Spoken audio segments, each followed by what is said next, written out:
Salut à tous. Aujourd'hui, on va parler tactique. Comment fonctionne le système 3-4-3 dans le football? Animation offensive, animation défensive. Comment fonctionne ce système? Ça peut beaucoup aider si vous voulez marquer beaucoup de buts et ça donne aussi une assez bonne sécurité défensive. On le voit aujourd'hui avec Thomas Tuchel à Chelsea ou encore Antonio Conte à Tottenham. Le système se présente comme suit. 3 défenseurs centraux pour assurer l'arrière-garde, 4 milieux de terrain et 3 attaquants.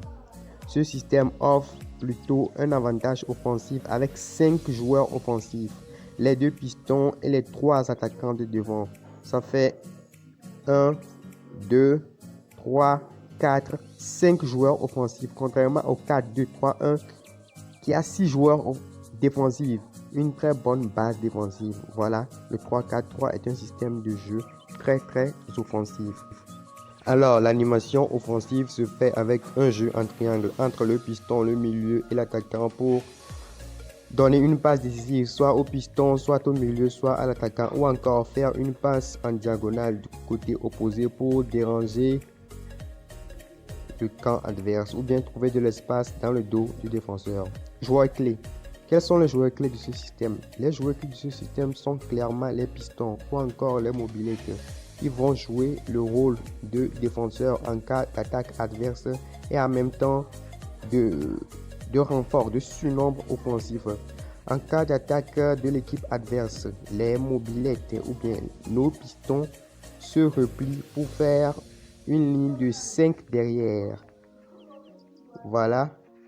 Les 2 milieux aussi reviennent en arrière et les 2 attaquants aussi se replient en position de milieu pour former une ligne de 4. Et notre finisseur aussi descend d'un cran au milieu du terrain pour former un 5-4-1 défensive.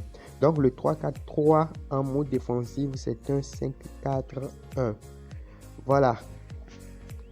S'ils sont trop bas, ça va offrir des possibilités à l'adversaire, donc l'adversaire sera dangereux. S'ils sont trop hauts, ça va donner un jeu statique, une possession stérile. Il n'y aura pas beaucoup d'échanges entre les 5 joueurs. Ils doivent être au bon endroit, au bon moment pour pouvoir échanger avec l'attaquant direct qui est devant eux, pour pouvoir libérer des espaces, créer une bonne animation offensive. Maintenant, ces pistons, s'ils sont en position haute et qu'il y a manque derrière, comment faire? Voilà, il y a de grands espaces. Pour pouvoir combler ce grand espace, le défenseur central doit bouger un peu vers le bas, prendre une position latérale pour combler le manque. Soit le défenseur central, soit le numéro 6 doit descendre d'un cran pour pouvoir combler le vide laissé par notre piston.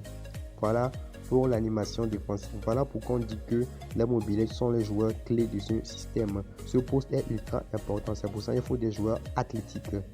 Jouer à 3 derrière. Le jeu à 3 derrière est favorable s'il y a un seul attaquant de pointe. Alors le défenseur central va le marquer à la culotte. C'est plutôt très bien. Mais le problème c'est quoi? Quand il y a 2 attaquants de pointe. Là c'est clairement un problème. Ça donne un 4-4-2, ça déséquilibre la défense.